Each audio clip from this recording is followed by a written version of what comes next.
নমস্কার বন্ধুরা, আরএস গল্প কথায় আপনাদের সবাইকে স্বাগত। আশা করি আপনারা সবাই সুস্থ আছেন। বন্ধুরা, আপনারা শুনছিলেন শ্রী যোগেশচন্দ্র বন্দ্যোপাধ্যায়ের লেখা একটি কাহিনী, ব্রহ্মের জঙ্গলে। আজকের তৃতীয় পর্ব।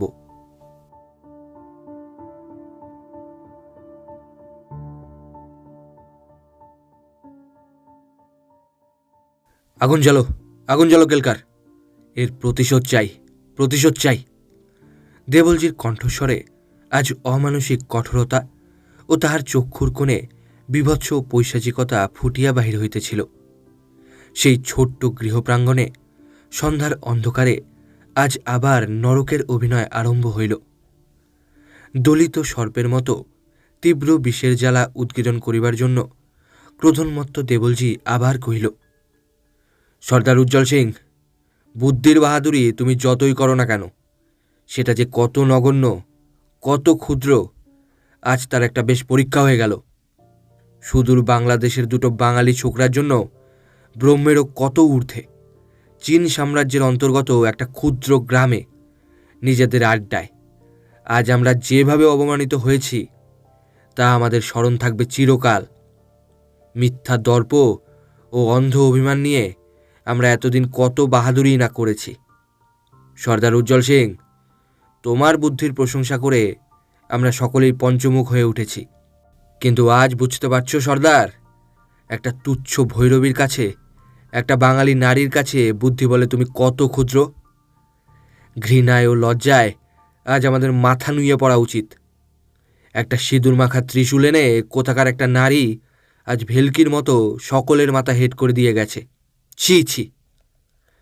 একটু সম্ভ্রম ও সংকোচের সহিত কেলকার কহিল, তোমার ভুল হচ্ছে দেবলজি, আমাদের মাথা হেট করে দিয়ে গেছে ওই ভৈরবী বা তার সিঁদুর মাখা ত্রিশূল নয়, মাথা হেট করে দিয়ে গেছে ওই রক্তাক্ত গরিলার বিকট মূর্তি। তা ঠিক বলিয়া সর্দার উজ্জ্বল সিং তাহার কথার অনুমোদন করিল। দেবলজি কহিল, সে একই কথা সর্দার। মোট কথা, ওদের সঙ্গে যুঝবার মতো সাহস বা শক্তি তখন আমাদের একেবারেই ছিল না। কেলকার কহিল, কিন্তু যুঝবার বিন্দুমাত্র চেষ্টা করলেই তার ফল হতো নিশ্চিত ধ্বংস। গরিলার সঙ্গে লড়াই করে কে কবে জয়ী হতে পেরেছে? তবে বাধা দিয়া দেবলজি কহিল, ফল কি হতো আমি সে কথা জিজ্ঞেস করছি না, কিন্তু আমার বক্তব্য হচ্ছে এই যে তখন আমাদের তেমন কোনো সাহসই ছিল না। এই হচ্ছে আমাদের দুর্বলতা। কেমন, তা ঠিক নয় কি? দেবলজির কথা খণ্ডন করিবার মতো কোনো বিরুদ্ধ যুক্তির অবতারণা করিতে কেহই সাহস পাইল না। সকলেই বুঝিল যথার্থই একটা দুর্বলতা, সাহসের দৈন্য ও ভীরুতা তাহাদিগকে অভিভূত করিয়া ফেলিয়াছিল। সুতরাং আর তর্ক করিবে কোন সাহসে? দেবলজি তাহাদের নীরব মুখমণ্ডল হইতে সকলেই বুঝিল, এবং পরাজয়ের গ্লানি যেন তাহার বুকের ভিতরে শতগুণ তীব্রভাবে অনুভব করিল। আহত সর্পের মতো সে আবার কহিল, শোনো সর্দার উজ্জ্বল সিং, শোনো কেলকার, এই অপমানের প্রতিশোধ চাই। প্রতিশোধের উৎকট আকাঙ্ক্ষায়, প্রতিহিংসার জ্বালায় আমার সমস্ত অন্তঃকরণ পুরো ছাই হয়ে যাচ্ছে। কিন্তু সেই প্রতিহিংসা গ্রহণ করবার পূর্বে আবার আমাদের মনে রাখতে হবে কার কাছে আজ আমাদের পরাজয়, কার জন্য আজ এত অপমান। একটা বাঙালি নারীর কাছে আজ আমাদের এমন শোচনীয় পরাজয়, একটা বাঙালি ছোকরার জন্য। সুতরাং আমাদের উৎকট প্রতিহিংসার প্রথম বলি হবে এই বাঙালি যুবকদেরই একজন। কে সে? সে এই ছোকরা নগেন। রাঘববাবুর সঙ্গে পরামর্শ না করে কোনো বড় কাজে হাত দেবার ইচ্ছা ছিল না, কিন্তু তিনি তো এখন 1000 মাইল দূরে।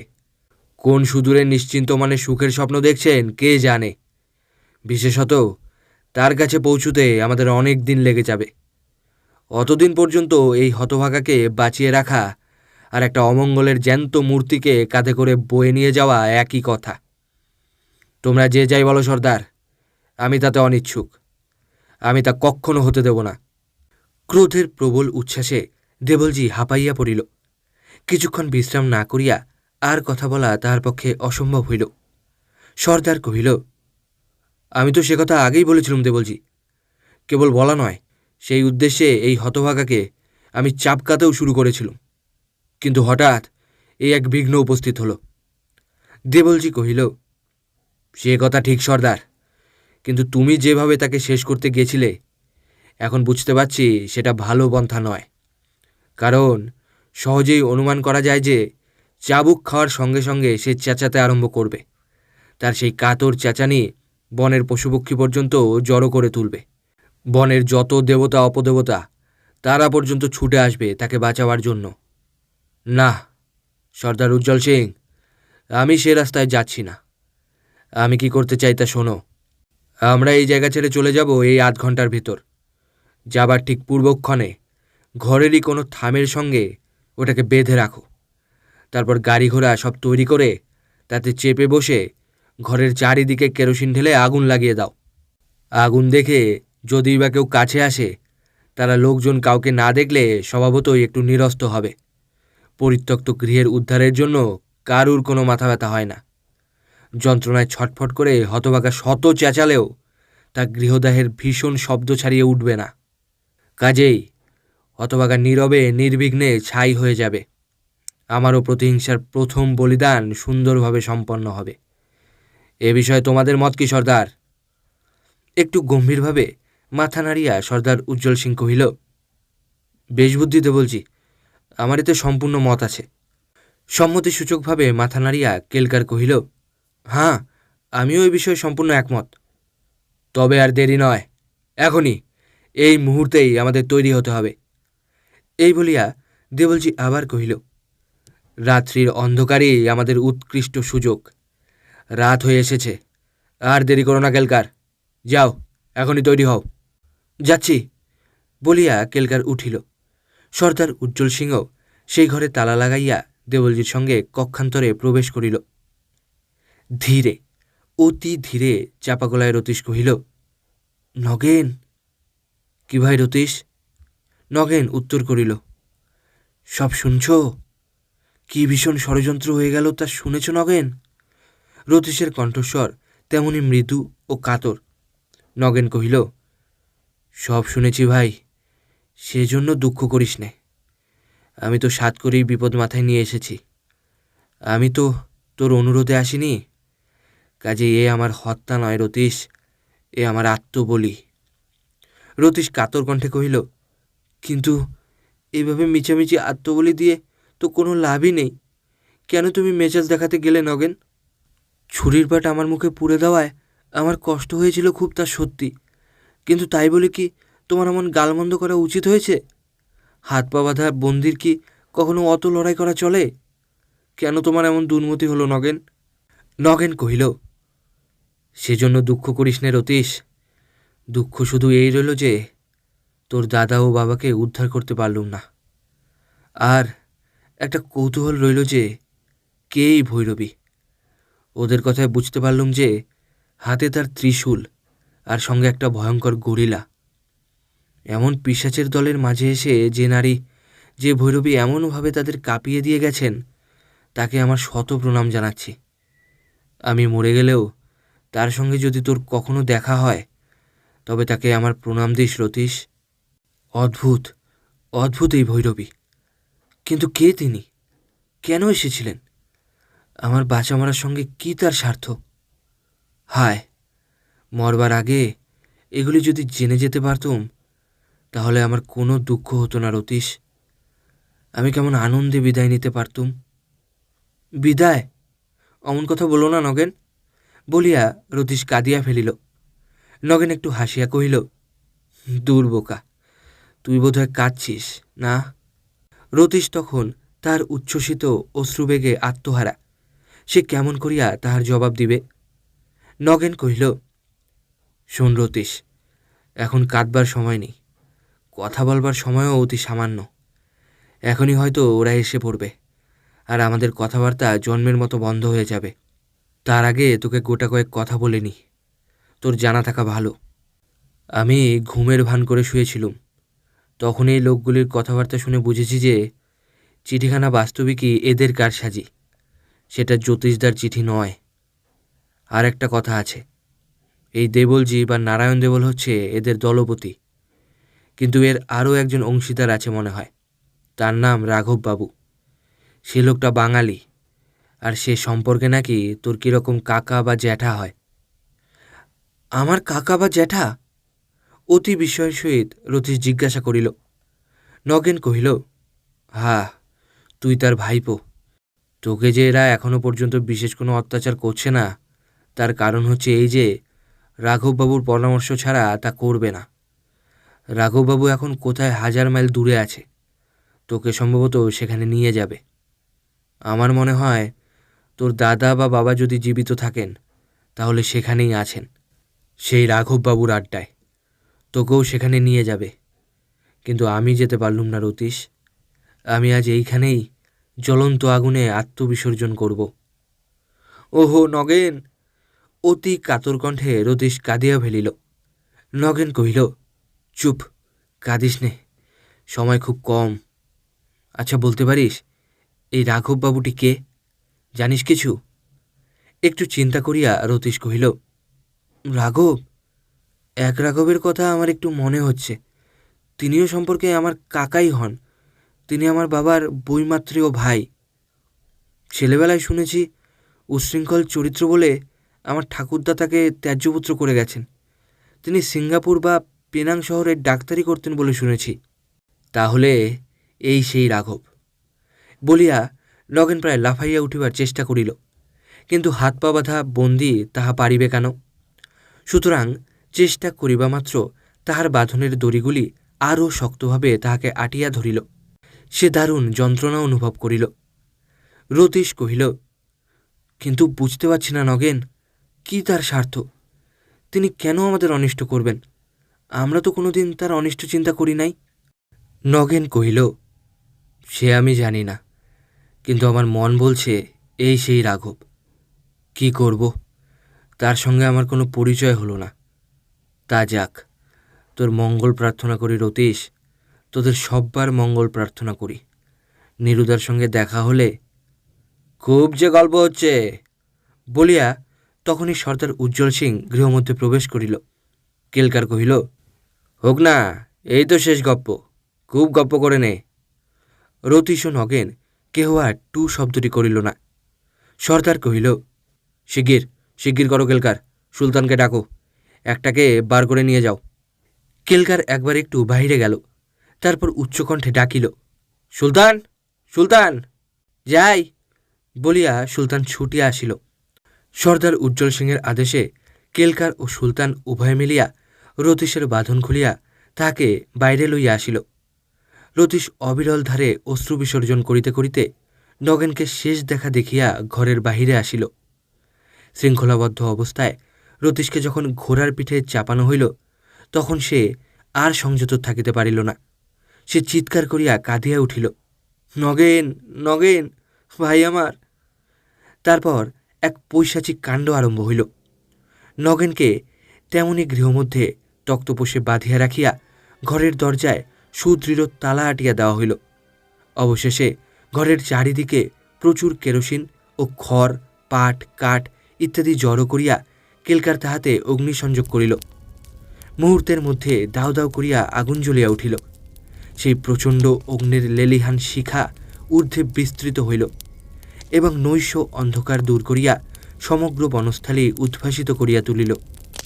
নিষ্ঠুর পিশাচের দল নির্মম হাসিতে দিক দিগন্ত মুখরিত করিয়া জয়োল্লাসে আত্মহারা বিজয়ী বীরের ন্যায় বন্দী রতীশকে লইয়া চীন সীমান্ত পরিত্যাগ করিল, এবং কোন সুদূরের উদ্দেশ্যে যাত্রা করিল কে জানে।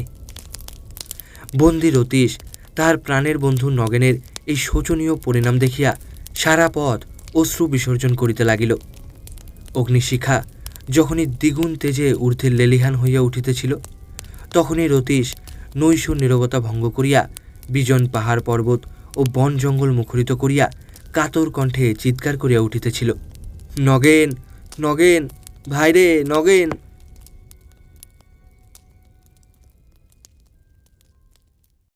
দেবী, দেবী, শিগগির উঠুন! এক বলিষ্ঠ সাঁওতাল যুবক এই বলিয়া গুহার দুয়ারে আসিয়া ঘণ্টা স্পর্শ করিল। ঘণ্টা বাজিয়া উঠিল। সঙ্গে সঙ্গে সাঁওতাল যুবক আবার উচ্চস্বরে ডাকিল, দেবী, বাইরে আসুন! কি সংবাদ চন্দন? বলিতে বলিতে ভৈরবী তাহার ত্রিশূল হস্তে লইয়া বাহিরে আসিলেন। চন্দন কহিল, এইমাত্র গুপ্তচর এসে খবর দিয়ে গেল যে দেবলজির কারখানায় আগুন লেগেছে, কিন্তু তারা কেউ কারখানায় নেই। তারা সব কোথায় চলে গেছে? কোথায় চলে গেছে? ন্যাকামি পেয়েছে যত গুপ্তচর। এই কি একটা খবর দেবার রীতি? কোথায় চলে গেছে? বটে, ডাকো তাকে। আমি সামনাসামনি নিজের কানে কথা শুনতে চাই। ডাকো, ডাকো তাকে। ভৈরবীর কণ্ঠস্বর বজ্র নির্ঘোষের ন্যায়, তাহার চক্ষু রক্তবর্ণ। চন্দন বায়ুবেগে ঝোপঝাড় ঠেলিয়া বাহির হইল। ভৈরবী সম্মুখে ঊর্ধ্বে আকাশের দিকে তাকাইয়া গম্ভীরভাবে কহিতে লাগিলেন, হে মহেশ্বর, তোমার নামে কলঙ্ক রেখো না প্রভু। দুঃসংবাদ যতই নিদারুণ হোক, তাতে আমায় বিচলিত করো না, ভীত করো না। তোমার ওই কঠিন পর্বতের মতো আমায় কর্তব্য বুদ্ধিতে অটল করো প্রভু। ঝঞ্ঝা বিপদ তোমার আশীর্বাদে সমস্ত কেটে যাক। আমার এই পবিত্র বেশের সম্মান রক্ষা করো মহেশ্বর। আশ্চর্য, আশ্চর্য এই মগের মুল্লুক। নিষ্ঠুরতা, পৈশাচিক বিভৎসতা যেন আমাদের দৈনন্দিন শ্বাস প্রশ্বাসের মতোই সহজ, সরল ও চিরন্তন। অদ্ভুত এদের কর্তব্য বুদ্ধি। কোথায় চলে গেছে বলেই গুপ্তচর তার কর্তব্য হাসিল করে যেতে চায়? না, সে হবে না। এ দেশকে দেখিয়ে দিয়ে যাব, কর্তব্য পালন এভাবে করা চলে না। দায়িত্বহীন যে কোনো ব্যক্তির কৃতকর্মের জন্য আমার রক্ষিত, আমার বাঞ্ছিত জনের যদি বিন্দুমাত্র ক্ষতি হয়, তবে ছেলে বুড়ো নির্বিচারে তাকে এর ক্ষতিপূরণ করতে হবে। বুকের রক্ত দিয়ে তাকে এর প্রায়শ্চিত্ত করতে হবে। এই যে চন্দন, কোথায় কোথায় সে গুপ্তচর? গুপ্তচর সম্মুখে আসিয়া নীরবে নতমস্তকে অপরাধীর ন্যায় দাঁড়াইল। ভৈরবী আবার গর্জন করিয়া উঠিলেন, কি খবর হুঁচা? গুপ্তচর হুঁচা কহিল, এই খানিকক্ষণ হলো দেবলজির কারখানায় আগুন লেগেছে। কেমন করে লাগলো, ঠিক কখন লাগলো তা বলতে পারছি না, কিন্তু সবচেয়ে আশ্চর্যের বিষয় হচ্ছে এই যে তারা কেউ এখন কারখানায় নেই। গাড়ি ঘোড়া জিনিসপত্র নিয়ে তারা সব কোথায় চলে গেছে। দন্তে দন্ত নিষ্পেষিত করিয়া হুঙ্কার দিয়া ভৈরবী কহিলেন, কোথায় চলে গেছে সে খবরটা বলবে কে? কি করছিলে তুমি সারাদিন? ক্রোধে ভৈরবীর ভীষণ মূর্তি আরও ভীষণ আকার ধারণ করিল।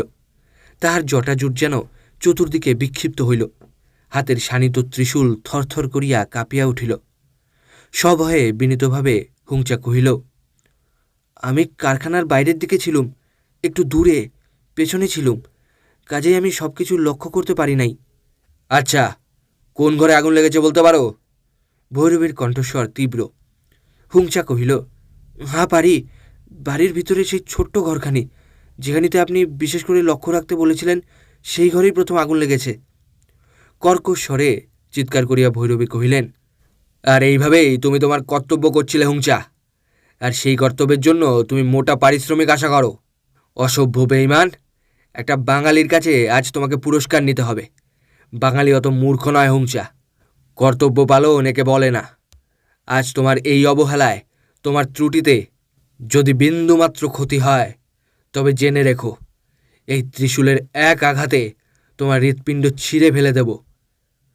বলিতে বলিতে ভৈরবী তাহার শানিত ত্রিশূল হুংচার দিকে প্রসারিত করিয়া দিলেন। হুংচা ভয়ে কয়েক পা পেছনে হটিয়া গেল। ভৈরবী তখনই চন্দনকে কহিলেন, চন্দন, বাঁধো একে। এই হতভাগাকে গুয়া মধ্যে বেঁধে রেখে তুমি এখনই ছুটে এসো সেই কারখানায়। একটা প্রাণী হত্যা হলেও হুংচার রক্তে তার তর্পণ করব।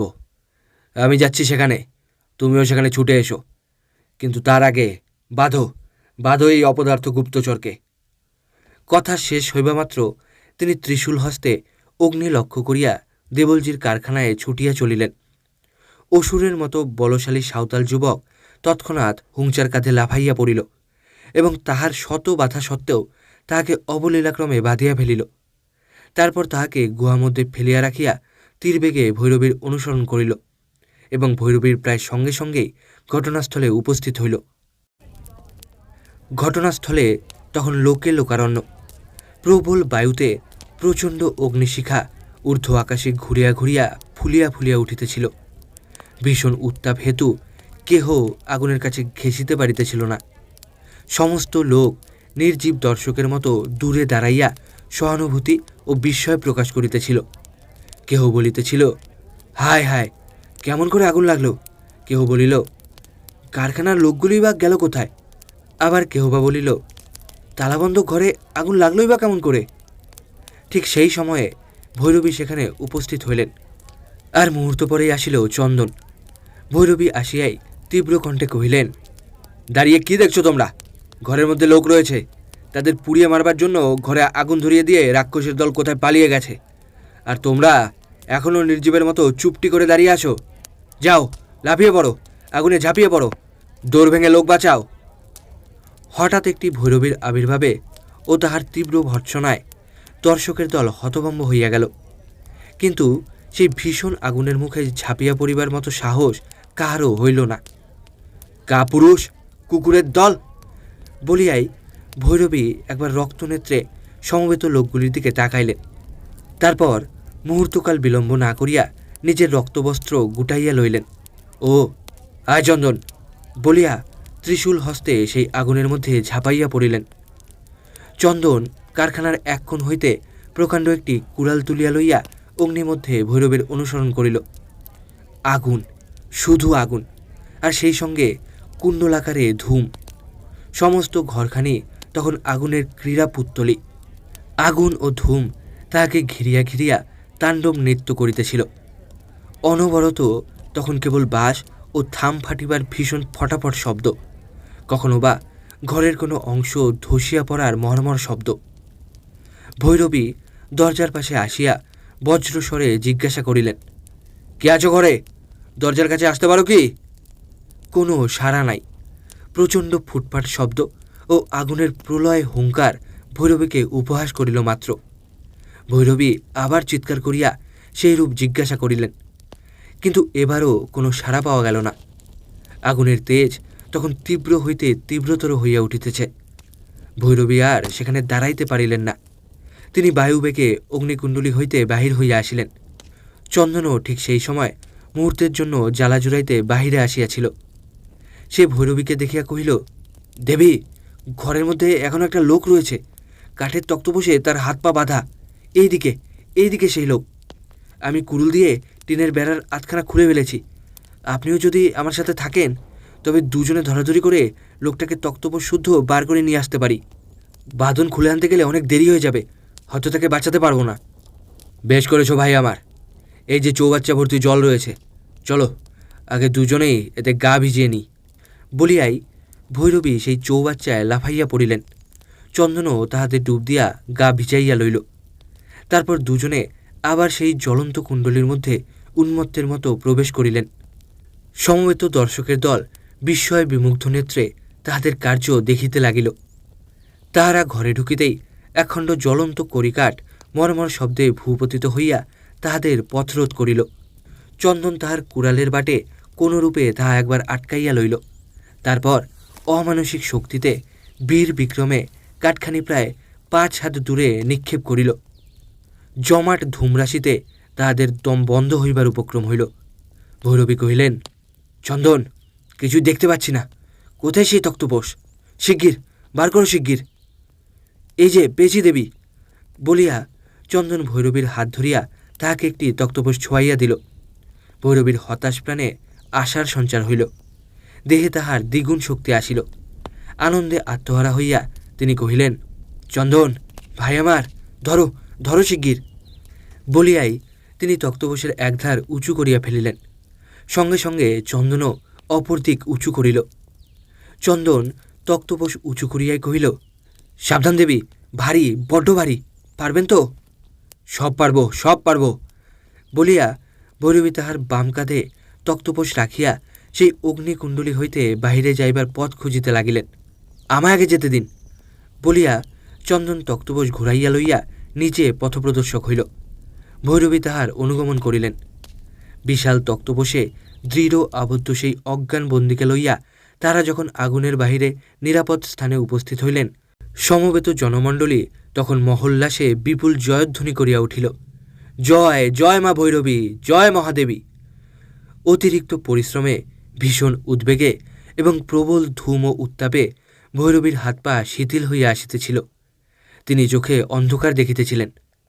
তক্তপোষ মাটিতে রাখিবার সঙ্গে সঙ্গে তিনি হঠাৎ মাথা ঘুরিয়া পড়িয়া গেলেন। সকলে হায় হায় করিয়া ছুটিয়া আসিল। চন্দন তৎক্ষণাৎ ভৈরবীর ত্রিশূল লইয়া তাহাদিগকে তাড়া করিয়া গেল।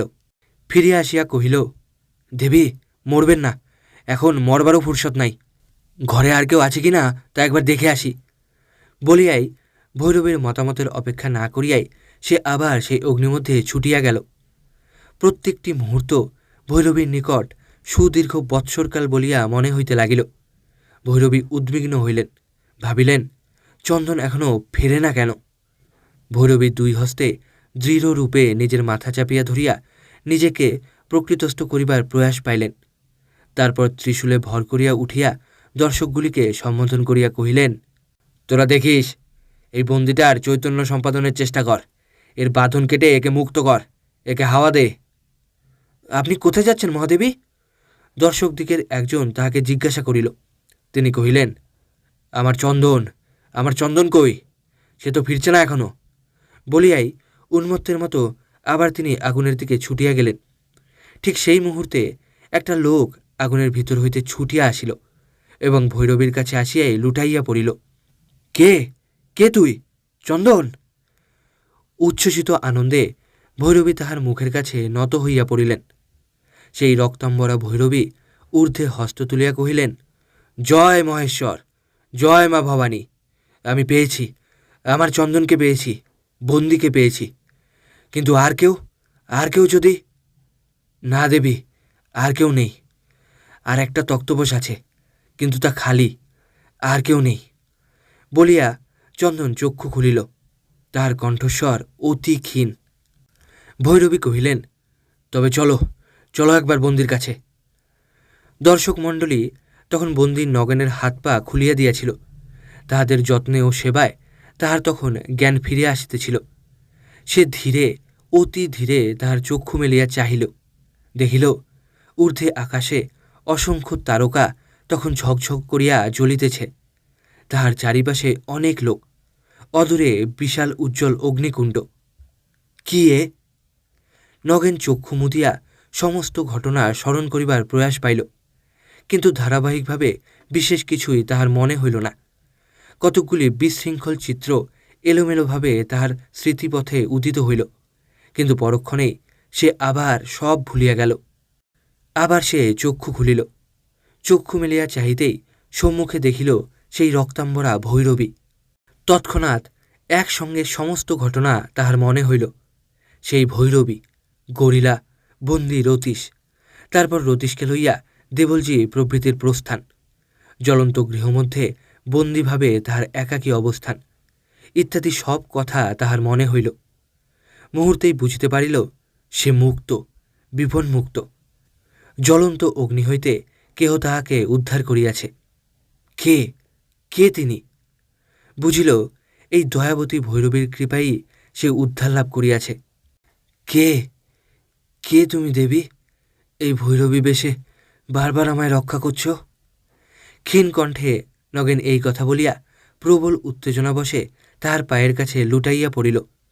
ভৈরবী কহিলেন, চন্দন, এর সম্পূর্ণ বিশ্রাম চাই, একে সুস্থ করা দরকার, একে নিয়ে চলো আমার গুহায়। পারবে তুমি? হা দেবী, পারব। ভৈরবী আদেশ করিলেন। বেশ, চলো তবে।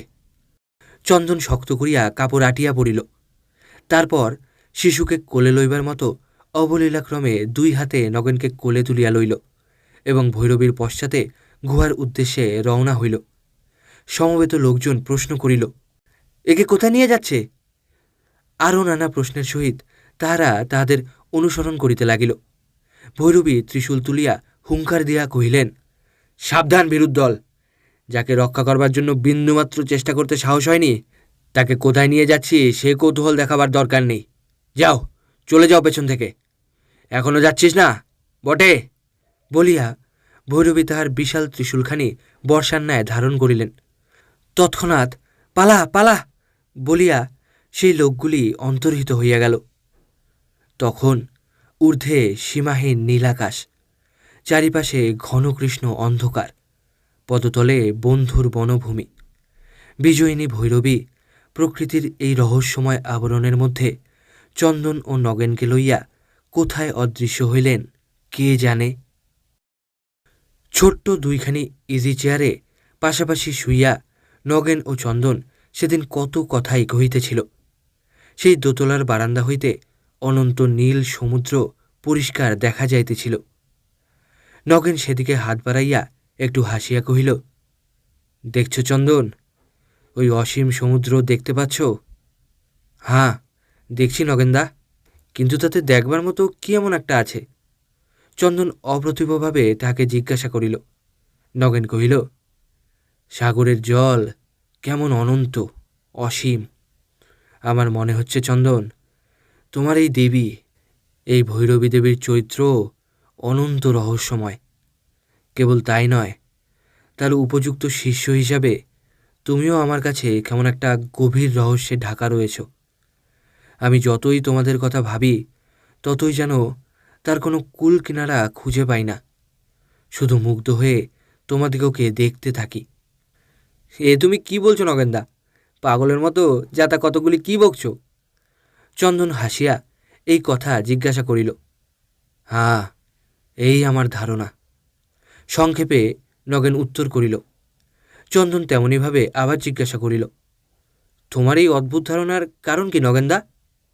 নগেন কহিল, দেখো চন্দন, আজ সুদীর্ঘ 3 মাসেরও অধিককাল তোমাদের সঙ্গে রয়েছি, কিন্তু এই দীর্ঘ সময়ের মধ্যেও আমি কিছুতেই জানতে পারলুম না কে এই ভৈরবী, আর তুমিই বা কে।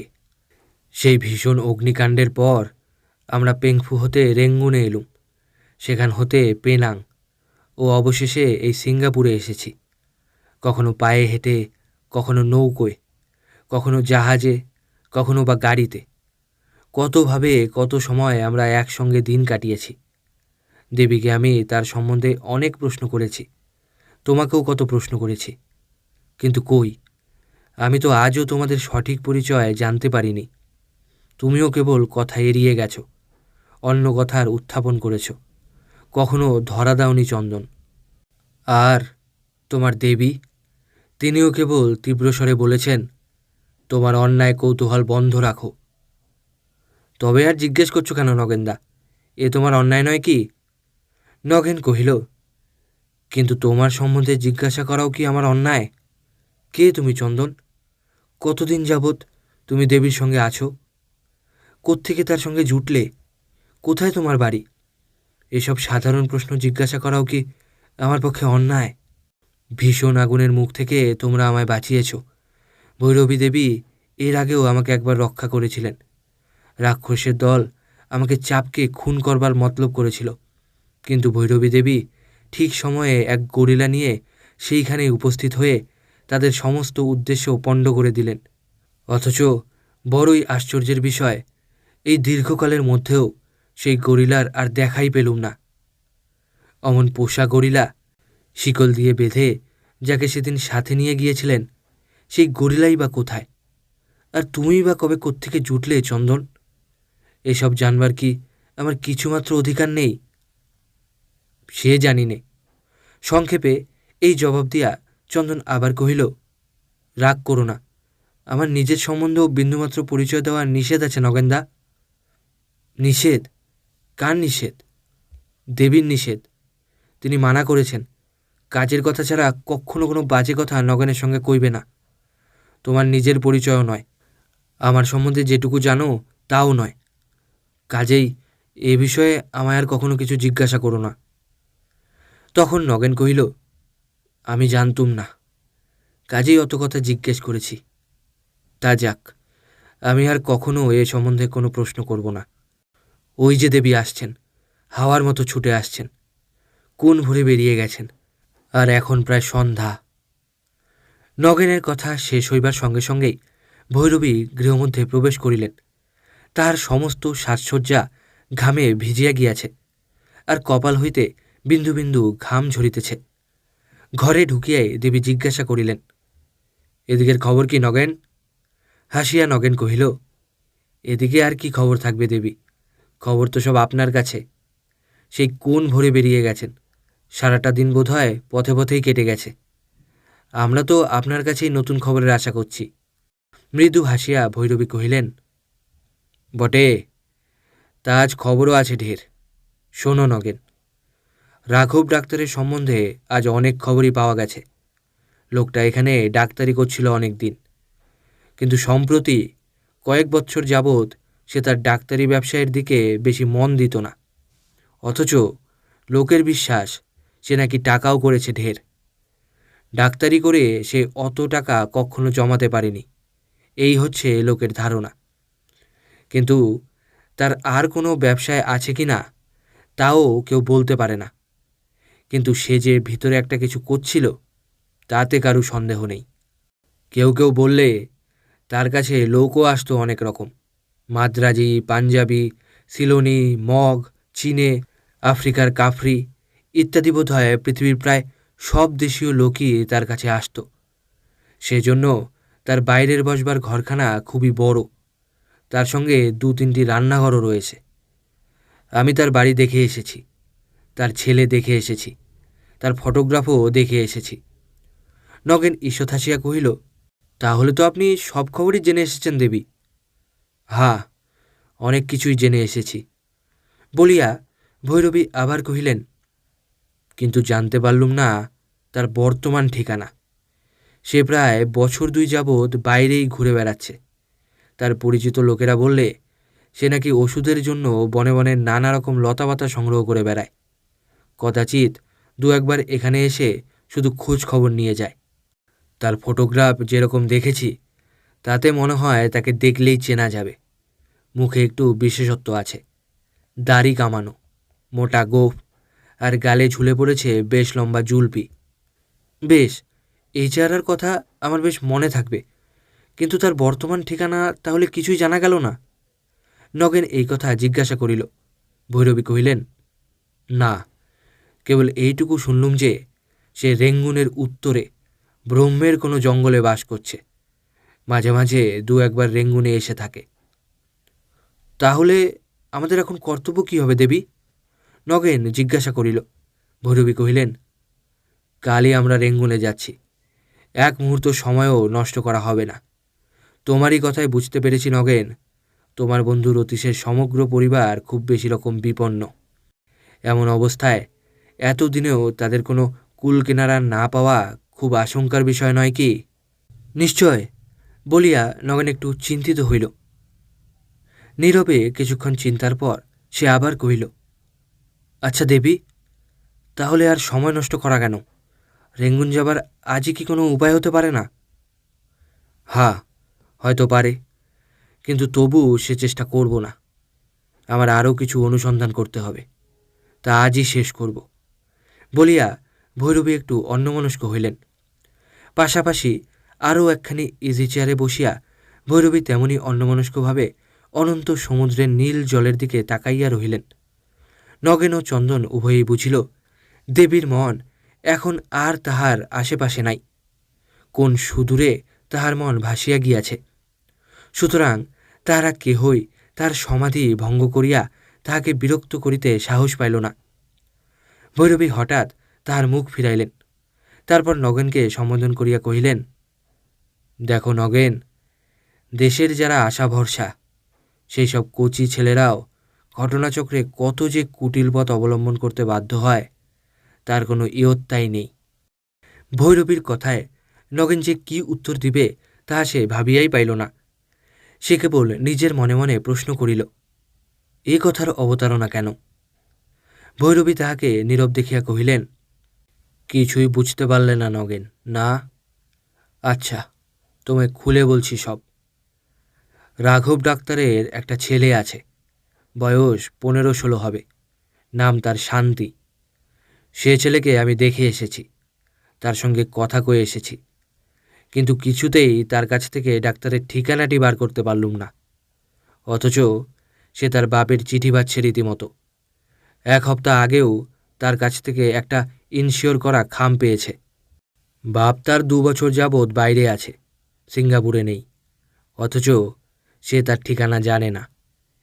এ কি একটা বিশ্বাসযোগ্য কথা? সে তার বাপের কাছে আমার একখানা চিঠি পাঠিয়ে দিতে পারে কি না এ কথা জিজ্ঞেস করায় সে অস্বীকার করলে। আশ্চর্য এই মনোবৃত্তি। এর কারণ কি জানো? কারণ হচ্ছে পারিপার্শ্বিক অবস্থা সে বুঝতে পারছে। বাপ তার এমন কোনো কাজের সঙ্গে জড়িত যা খুব গোপন রাখাই দরকার, নয়তো তাদের স্বার্থে আঘাত লাগবে, অথবা তার বাপের কোনো বিপদ হবে। কাজেই সে এত সাবধান। ভৈরবী আবার নীরব হইলেন। তাহার চিন্তাস্রোত আবার কোন সুদূরে ভাসিয়া গেল কে জানে। হঠাৎ ভৈরবী আবার তাহার মুখ ফিরাইলেন এবং চন্দনকে কহিলেন, চন্দন, আমাদের সুটকেস খুলে ভালো একখানি চিঠির কাগজ ও দোয়াত কলম দাও তো। অল্প সময়ের মধ্যেই চন্দন তাহা লইয়া উপস্থিত হইল। ভৈরবী সেগুলি হাতে লইয়া নগেনকে কহিলেন, নগেন, আমি বলে যাচ্ছি, তুমি একখানা চিঠি লিখে ফেলো। কাগজ ও দোয়াত কলম লইয়া নগেন চিঠি লিখিতে আরম্ভ করিল। ভৈরবী বলিতে লাগিলেন। নগেন লিখিল, শান্তি, আমাদের কাজে বাধা দেওয়ার জন্য একটা ভৈরবী আমাদের পিছু নিয়েছিল অনেক দিন। স্ত্রীলোক হলেও তার শক্তি অসাধারণ। প্রায় একটা গরিলা তার সঙ্গে সঙ্গে থাকে। আজ কয়েকদিন হলো আমাদের মুহূর্তের অসাবধানতায় ভৈরবী সুযোগ পেয়ে তার গরিলাকে নিয়ে হঠাৎ আমাদিগকে আক্রমণ করে। তোমার বাবা রাঘববাবু বাধা দিতে গিয়েছিলেন সকলের আগে, কিন্তু বড়ই দুঃখের বিষয়, ভৈরবীর ইঙ্গিতে গরিলা তাকে সাংঘাতিকভাবে আহত করেছে। তার একখানা হাত চিবিয়ে গুঁড়ো করে ফেলেছে। হাতটি কেটে ফেলতে হবে। তিনি এখন প্রলাপ বকছেন খুব, সর্বদাই তোমার নাম করছেন। একটু সুস্থ দেখলেই তাকে পাঠিয়ে দেব, অথবা তোমার মাকেও এখানে আনাবার ব্যবস্থা করব। কিন্তু এখন সব কথা গোপন রেখে তুমি নিজে পত্রপাঠ চলে আসবে। সাবধান, কেহ যেন তোমাকে অনুসরণ করতে না পারে। সেই ভৈরবীটা এখনও আমাদের অনিষ্টের চেষ্টায় আছে। বাড়িতে খুব সাবধান করে যেও। কোনো ভৈরবী যেন বাড়ির ত্রিসীমানায় ঘেঁষতে না পারে। ভৈরবীর কপালে সাধারণত সিঁদুরের প্রকাণ্ড টিপ, পরনে গাঢ় লাল রঙের শাড়ি। এখানে আসবার কালে সঙ্গে একখানা কার্ড রেখো, তাতে যেন তোমার বাবার নাম ও ঠিকানা লেখা থাকে। কারণ এই ঘটনার পর থেকে আমরা খুব সাবধান হয়েছি। যারা আমাদের সম্পূর্ণ নাম ঠিকানা দেখাতে পারবে না, তেমন কোনো সন্দেহভাজন ব্যক্তি এদিকে আসতে গেলে বিপদে পড়বে, সেরকম বন্দোবস্ত রয়েছে। কিন্তু যাকে তাকে এই ঠিকানা দেখাবে না। সাবধানে বুক পকেটে রেখে দিও। জামাতে ডি আর লেখা কোনো লোক যদি তোমার পরিচয় জিজ্ঞাসা করে, কেবল তাকেই কার্ডখানি দেখাবে। মনে রেখো, সে আমাদেরই লোক। খুব হুঁশিয়ার হয়ে শিগগির চলে আসবে। ইতি দেবল। লেখা সম্পূর্ণ হইলে নগেন তাহা আগাগোড়া পাঠ করিল। ভৈরবী জিজ্ঞাসা করিলেন, কেমন হলো নগেন? ব্যাপার কিছু বুঝতে পারছ? নিশ্চয়। নগেন দৃঢ়স্বরে কহিল, নিশ্চয়, নিশ্চয় কাজ হবে। এবার বাছাধনকে তার ঠিকানা প্রকাশ করতেই হবে। সুন্দর ফাঁদ পাতা হলো দেবী, চমৎকার আপনার বুদ্ধি। ভৈরবী গম্ভীরভাবে কহিলেন, কিন্তু এর কৃতকার্যতা সম্পূর্ণ নির্ভর করবে তোমার ও চন্দনের হাতে। কেমন করে দেবী? আমরা এতে কি সাহায্য করতে পারব? নগেন আগ্রহের সহিত জিজ্ঞাসা করিল। ভৈরবী কহিলেন, যা কিছু করবে সব তোমাদেরই করতে হবে নগেন। আপাতত চন্দনকে এই চিঠিখানি শান্তির হাতে পৌঁছে দিতে হবে। তারপর লক্ষ্য রাখতে হবে সে কখন কোন রাস্তায় রাঘববাবুর কাছে রওনা হবার চেষ্টা করে। বুঝতেই পারছ, আমাদেরও তার অনুসরণ করতে হবে। তারপর যখন যা করা দরকার সে আমি বলবো, কিন্তু আমি তো নিজে কখনো তার কাছেই ঘেঁষতে পারবো না। কারণ ভৈরবী যে তার বাবার শত্রু সে তো চিঠিতেই বুঝতে পারবে। নগেন জিজ্ঞাসা করিল, তবে অমনভাবে চিঠি লেখালেন কেন? তারও উদ্দেশ্য আছে নগেন, বলিয়া ভৈরবী একটু হাসিলেন। তারপর তিনি আবার কহিলেন, ওরা তোমাকে যেদিন চাপকে মেরে ফেলতে উদ্যত হয়েছিল সেদিনকার কথা ভাবো নগেন। সেদিন একটা ভৈরবী এসেছিল, একটা গরিলা এসেছিল। ঘটনাটা খুব অমানুষিক নয় কি? অমানুষিক বলেই ঘটনাটা মুখে মুখে রাষ্ট্র হয়ে থাকবার খুবই সম্ভাবনা। বিশেষত তারপরে আজ কেটেও গেছে অনেক দিন। কাজেই শান্তি ওরা সে কথা শুনে থাকলেও এই চিঠিখানাকে খুবই সত্যি এবং স্বাভাবিক বলেই মনে হবে। তারপর আরও একটা কারণ আছে নগেন। আজ আমি অনেকক্ষণ সেখানে ছিলুম। অনেক কথা তাকে জিজ্ঞেস করেছি, কিন্তু কিছুই বার করতে পারি নাই। এই চিঠি পেয়ে সে নিজেকে শতবার ধন্যবাদ দিবে যে তার বাবার শত্রুটাকে সে কিছুই খুলে বলেনি। ভবিষ্যতেও তার যত কিছু সন্দেহ সব কেবল এই ভৈরবীর দিকেই আসবে, আর কারো দিকে নয়। তাই ইচ্ছে করেই আমি ভৈরবীকে তাদের প্রকাশ্য শত্রু বলে পরিচয় দিচ্ছি। নগেন অতি মনোযোগের সহিত সমস্ত কথা শুনিল। প্রকাশ্যে কহিল, দেবী, আপনি ব্রতচারিণী ভৈরবী হয়েও অসাধারণ বুদ্ধিশালিনী। আপনার বাধা দিয়া ভৈরবী কহিলেন, থাক, সে কথায় দরকার নেই। এখন এই চিঠিখানা পৌঁছে দেওয়া আর শান্তির গতিবিধির ওপর লক্ষ্য রাখবার ভার চন্দনের। চন্দন, দরকার হলে তোমাকে আজ সারা রাত সেদিকেই কাটাতে হবে। চলো, আমি তোমায় রাঘব ডাক্তারের বাড়িটা দূর থেকে দেখিয়ে দিব, আর শান্তিকে কি বলবে না বলবে সেসব কথাও তোমার সঙ্গে রাস্তায় আলোচনা করব। ভৈরবী চেয়ার ছাড়িয়া উঠিলেন। সঙ্গে সঙ্গে চন্দন এবং নগেনও উঠিয়া দাঁড়াইল। ভৈরবী সকলের আগে যাইতে যাইতে একবার পেছন ফিরিয়া নগেনকে কহিলেন, তুমি কিছুক্ষণ নিরিবিলি বসে একমনে ঈশ্বরকে ডাকো নগেন, আমি ঘণ্টাখানেক পরে ফিরে আসছি। মৃদু হাসিয়া ও ঈষৎ ঘাড় নাড়িয়া নগেন কহিল, আচ্ছা। চন্দনকে লইয়া ভৈরবী চলিয়া গেলেন। যতক্ষণ দেখা গেল নগেন এক দৃষ্টিতে সেদিকে তাকাইয়া রহিল। ভৈরবী চক্ষুর অন্তরাল হইলে একটা দীর্ঘ নিঃশ্বাস ফেলিয়া নগেন কহিল, অদ্ভুত, অদ্ভুত এই ভৈরবী। বুদ্ধিমান ও সাহসী বলে আমার খুব অহংকার ছিল এতদিন, কিন্তু দেবী, তোমার কাছে আমি আজ পরাজয় স্বীকার করছি। অতি অসাধারণ তোমার বুদ্ধি ও সাহস। কিন্তু নগেনের চক্ষু অশ্রু ভারাক্রান্ত হইয়া উঠিল। চক্ষু মুছিয়া নিজেকে সংযত করিয়া আবার কহিল, কিন্তু দেবী, যদি কৃতকার্য হতে না পারো তবে? হায় রতীশ, তুমি জীবিত না মৃত? দুজনে একসঙ্গে এসেছিল। বড় আশা ছিল সুখ দুঃখ দুজনেই সমানভাবে ভাগ করে নেব, কিন্তু তা পারলুম কই রতীশ? আমি তো আজও বেঁচে রয়েছি, কিন্তু তুমি, তুমি আজ কোথায়? হায় হায়, কেন আমি তোমায় নিরস্ত করিনি রতীশ? প্রবল উত্তেজনায় উত্তেজিত করে একটা কচি ছেলেকে আমি আজ কোথায় ভাসিয়ে দিলুম ভগবান! এ আমি কি করলুম? হায় হায়, রতীশ, রতীশ রে, আমার যে নরকেও স্থান হবে না। চক্ষুর জলে নগেনের বক্ষ ভাসিয়া গেল। সে শোকে, দুঃখে ও অনুতাপে অভিভূত ও আত্মহারা হইয়া শয্যায় লুটাইয়া পড়িল।